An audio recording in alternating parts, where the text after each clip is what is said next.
আজকে একটু দুষ্টু দুষ্টু কথা বলবো। যদিও আমার শরীরটা খুব বেশি ভালো না, যার কারণে ভিডিও বানাতে পারছি না, পোস্টও করতে পারছি না। তারপরে দুষ্টু দুষ্টু কথা বলবো কিছু দুষ্টু আপুদের উপলক্ষে। যে সমস্ত দুষ্টু আপুরা আছো তোমরা, তোমাদের সামনে যদি দুইটা লাউ না থাকতো তাহলে তোমরা কি দেখাতে বলো তো আপুরা? আমি বুঝি না, আমার এই ছোট্ট দুষ্টু মনে বুঝেই আসে না, এই দুইটা লাউ দেখে তোমাদের কি লাভ হয়? লাউ কি দেশে কারণ নেই, পৃথিবীতে আর কারো নেই? তোমাদের যদি ওই লাউ দুইটা না থাকতো তাহলে তোমরা কি করতে বলো তো একবার? এই দুষ্টু আপুরা তোমরা বলে যাও। আমার দুষ্টু মনে একটাই প্রশ্ন, তোমরা কেন এগুলো করো? আর এগুলো দেখায় বা লাভ কি?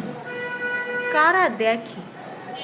আমি তো ফোন কিনেই বড় বিপদে আছি, শুধু আমার চোখের সামনে ফেসবুক ওপেন করলেই এগুলো আছে। মাগার মাঝে মাঝে মন চায় লাউ দুটা কেটে শোল মাছ আছে না, শোল মাছ দিয়ে সুন্দর করে ঝোল করে খেয়ে ফেলি।